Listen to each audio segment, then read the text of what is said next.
Good neighbour to bank on Kodungallur town cooperative bank.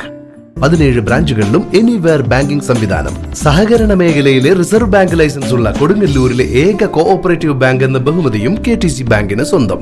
Good neighbour to bank on Kodungallur town cooperative bank. Eriyad KVHS GLP സ്കൂളിൽ ഈ അധ്യയന വർഷത്തിലെ school കലോത്സവം കുട്ടികളുടെ വിവിധ കലാപരിപാടികളോടെ അരങ്ങേറി. സ്കൂൾ ഹാളിൽ നടന്ന കലോത്സവം എറിയാട് ഗ്രാമപഞ്ചായത്ത് പ്രസിഡന്റ് KP രാജൻ ഉദ്ഘാടനം ചെയ്തു.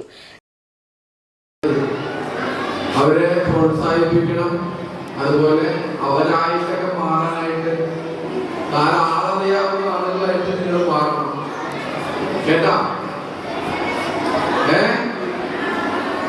അപ്പോ അങ്ങനെ നല്ല പരിപാടികളൊക്കെ അവതരിപ്പിച്ച്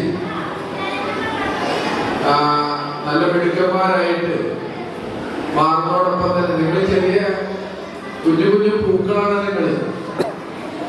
പൂവുകൾ നിങ്ങളെ വിടർന്ന് വലുതായി ഈ സമൂഹത്തിലെ സുഗന്ധം പരത്തുന്നവരാണ്. പൂക്കളുടെ മണം ഈ എല്ലാവർക്കും ലഭ്യമാകുന്ന തരത്തില് നിങ്ങൾ വളരണം. അങ്ങനെ ഈ നാടിന്റെ ഐശ്വര്യവും നാടിന്റെ എല്ലാമായിട്ട് മാറാവുന്ന കുട്ടികളായിട്ട് നിങ്ങൾ വളരണം. അപ്പോ ഞാൻ ഈ പരിപാടി നിങ്ങളുടെ കലോത്സവം ഇന്ന് അവസാനിക്കുന്ന ഈ കലോത്സവം ഏറെ സ്നേഹത്തോടുകൂടി ഉദ്ഘാടനം ചെയ്തതായിട്ട് അറിയിക്കുന്നു. എല്ലാവർക്കും നന്ദി. PTA പ്രസിഡന്റ് ജയചന്ദ്രൻ അധ്യക്ഷത വഹിച്ചു. വിദ്യാഭ്യാസ standing committee chairman Najmal Shakeer കലോത്സവ സന്ദേശം നൽകി. സിനി ആർട്ടിസ്റ്റ് അസ്ലം മുഖ്യാതിഥിയായിരുന്നു. Head master Naseer master, ward member PK Muhammad, MPTA president Shaniba Gafoor, senior assistant Shakeela teacher, staff secretary Shafeena teacher, PTA അംഗം റസീന തമ്പി, കലോത്സവ കൺവീനർ സുമയ്യ ജമാൽ എന്നിവർ സംസാരിച്ചു. തുടർന്ന് കുട്ടികളുടെ വിവിധ കലാപരിപാടികൾ അരങ്ങേറി.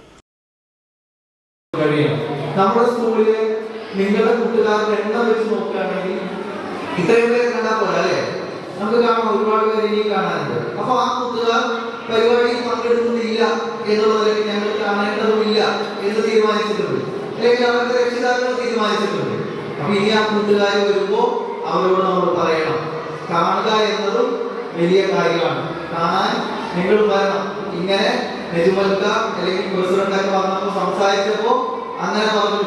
അതുകൊണ്ട് നിങ്ങളുടെ ഏറ്റവും നല്ല കൂട്ടുകാർ അക്കൂട്ടത്തിലുണ്ടെങ്കിൽ അവരോട് പറയണം. രക്ഷിതാക്കൾ നിങ്ങളുടെ സുഹൃത്തുക്കൾ അവരുടെ ഇടയിലുണ്ടെങ്കിൽ അവരോട് പറഞ്ഞ് മനസ്സിലാക്കണം. കലാപ്രകടനങ്ങൾ നമ്മുടെ കൊച്ചുമക്കൾ കാഴ്ചവെക്കുമ്പോൾ അവരെ പ്രോത്സാഹിപ്പിക്കാൻ, അവിടെ ചെന്നിരുന്നത് കാണാൻ, ആസ്വദിക്കാൻ നമുക്ക് എല്ലാവർക്കും കഴിയേണ്ടതുണ്ട് എന്ന് നമ്മുടെ സുഹൃത്തുക്കളോട് പറഞ്ഞ് ബോധ്യപ്പെടുത്തുക.